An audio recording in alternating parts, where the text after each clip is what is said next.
আসসালামু আলাইকুম বন্ধুরা, কেমন আছেন? আমি শাকিল আর তোমরা দেখছো হালকা রিভিউ। ভাই, আজকে তোমাদের জন্য নিয়ে এসেছি 20,000 টাকার মধ্যে সেরা 3টি গেমিং ফোন, যেগুলো দিয়ে PUBG, free fire, call of duty এর মতো গেম একদম মসৃণ ভাবে খেলতে পারবে। আর হ্যাঁ, শুধু পারফরম্যান্স নয়, এই ফোনগুলোর ডিসপ্লে, ক্যামেরা, ব্যাটারি সবকিছুই থাকবে ডিটেইলে, তাই ভিডিওটি একদম শেষ পর্যন্ত দেখো। তো প্রথমে শুরু করছি রিয়েলমি নার্জো 60 দিয়ে। যারা গেমিং প্লাস মাল্টিমিডিয়া এক্সপিরিয়েন্স পছন্দ করো তাদের জন্য এটা দারুণ একটি ফোন। এই ফোনের ডিসপ্লে সাইজ হলো 6.5 ইঞ্চি, ফুল 80+ অ্যামোলেড ডিসপ্লে। আর এই ফোনে পেয়ে যাচ্ছ 90 হার্জ রিফ্রেশ রেট, আর স্ক্রলিং হবে সুপার স্মুথ। 1000 নিটস ব্রাইটনেস, রোদে একদম ক্লিয়ার ভিউ পাবা। তো এইবার দেখা যাক এই ফোন আপনাকে কেমন পারফরম্যান্স দিবে। এই ফোনে যে প্রসেসরটা ব্যবহার করা হয়েছে সেটা হলো MediaTek ডায়মন্ডসিটি 6020 processor. PUBG and free fire অনায়াসে চলবে। মেলি G57 GPU, ভালো গ্রাফিক্স রেন্ডারিং রয়েছে। তো এইবার কথা বলবো এই ফোনের ক্যামেরা নিয়ে। গাইস, এই ফোনের ক্যামেরাতে ব্যবহার করা হয়েছে 68 মেগাপিক্সেলের প্রাইমারি ক্যামেরা আর 16 মেগাপিক্সেলের সেলফি ক্যামেরা রয়েছে। আর এই ফোনে আপনি ব্যাটারি পেয়ে যাচ্ছেন 5000 mAh এর, আর যেটা দিয়ে আপনি 7-8 ঘন্টা গেমিং করতে পারবেন অনায়াসে। আর 33 ওয়াটের ফাস্ট চার্জিং এর ব্যবস্থাও রয়েছে, আর এটা দিয়ে দ্রুত চার্জ হয়ে যাবে। তো গাইস, আপনি তো এই ফোনের ব্যাপারে ডিটেলে জানতেই পারলেন। গাইস, এই ফোনটিতে আপনার কাছে কেমন লেগেছে একটু কমেন্ট করে জানাবেন। আর হ্যাঁ, এই ফোনের মার্কেট প্রাইস হলো 20,000 টাকা।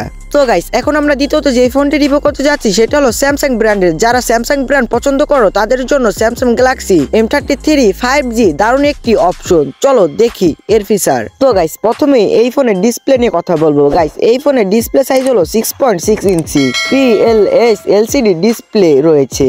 120 হার্জের refresh rate, super smooth game play করতে পারবেন। ফুল 80+ রেজলিউশন, শার্প এবং ক্লিয়ার ইমেজ কোয়ালিটি পেয়ে যাবেন। তো গাইস, এইবার কথা বলবো এই ফোনের প্রসেসর নিয়ে। গাইস, এই ফোনে যে প্রসেসরটা ব্যবহার করা হয়েছে সেটা হলো Exynos 1280 প্রসেসর। মিড রেঞ্জের গেমিং এর জন্য ভালো। মেলি G68 GPU, গ্রাফিক্স ভালো চলবে। তো গাইস, এইবার কথা বলবো এই ফোনের ক্যামেরা নিয়ে। গাইস, এই ফোনে 50 মেগাপিক্সেলের প্রাইমারি ক্যামেরা ব্যবহার করা হয়েছে আর 8 মেগাপিক্সেলের আলট্রা ওয়াইড লেন্স ব্যবহার করা হয়েছে।